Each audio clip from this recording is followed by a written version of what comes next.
Hey guys! Okay, so I'm starting a little segment each week or maybe every 2 weeks called Storytime Sunday.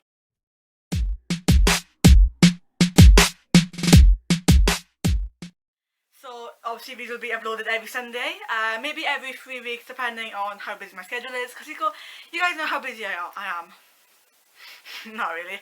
Okay, so this week I've decided to talk about, it's not my, okay, it is my story because I witnessed it, I was there. Okay, so basically, about 2 years ago, my sister got married, and she went on a honeymoon to America. And she wrote on Facebook that she was going to America, you know. And it was my job to go to her house every day between 6 o'clock to feed the cat and feed the fish. And yeah, so on one particular day, I was going down, but I was too tired. I just came home from school, so I said, right, I'll go down at 5 o'clock, and I didn't take my camera with me, even though I was filming. I didn't take my camera with me, nothing. I went to Koi for a walk. So I walked over there, and for some reason my heart was like racing. I had no idea why. I went to the door and I heard like banging within the house. I knocked the door and opened it, and then I looked in the living room. I could look straight in the kitchen, and I saw all the drawers open and all the drawers flung open. Not like flung open like I was there, but it was all open. And so I guess, okay, my nan was here in the morning. I wanted to left it open. So I went into the kitchen, and the back door was wide open.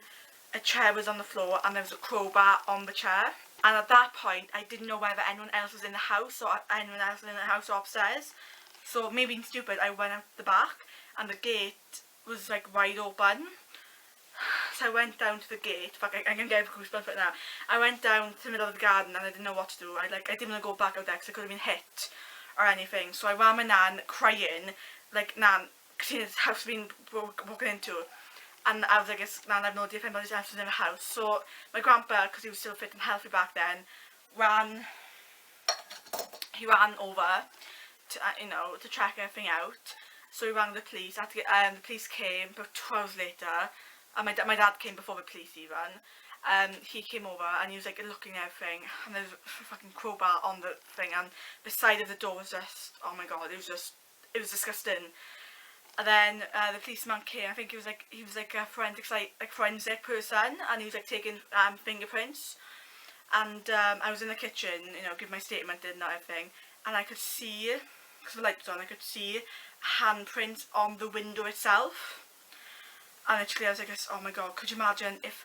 And it was just my freak. I went to my sister's house an hour earlier. Could you imagine if I went at 4 o'clock, they would have still been there. And like, if I went in and they were there, they could have hit me, or... Yeah, they could have hit me or done anything. Because a girl by herself, unarmed, they had the fucking crowbar, I don't even know what could have happened. Anyway, so after that, I took stock of everything that had been taken.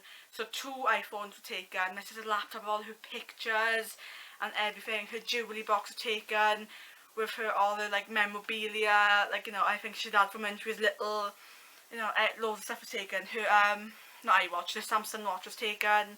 It was just, oh my god, it was just terrible. And because she was in America, she had to like ring the insurance people, to get everything sorted out. So like I rang her and like said, cause your house had been broken into, and she was like distraught. And cause she had the cat back then, Oscar, he wasn't there, so we thought the worst, like they took him or they killed him. But a couple of days later he did come back. But like that was a very frightening experience, because like my heart was like racing. I had no idea if they were still in the house. But when my grandpa came to the house itself, I didn't wait for my grandpa. I walked upstairs, and luckily no one was up there. But I went into the front bedroom, and all clothes like all on the floor, like, because my sister had like this virgin box right at the top of the wardrobe, and I think I must have disrupted them, because I think they must have saw me coming. I must have ran out the door. But a few months later, the man was actually caught breaking into another house. And there was a young man in his 20s, and they went into his garage, and there was so much stolen items, but none of my sister's stuff, unfortunately. So yeah, that was my story time Sunday. Hope you guys enjoyed. I do have a couple more stories up my sleeve. This one was definitely the worst experience I've had in my life. It was terrible. I'll never forget her. But I did take pictures, but obviously it's 2 years ago and I don't have them now, which is unfortunate. I wish I did, because I wish I showed you guys. But yeah, the moral of the story is, if you're going away, don't put it on Facebook. You know, do it after you come on Facebook. Put photos after you finish, because you have no idea who's on your Facebook and who, you know, can break into your house. It was just terrible. Well, anyway, hope you guys enjoyed today's video, and make sure you tune in next Sunday for a brand new story time, for a brand new story. Mwazies, bye guys.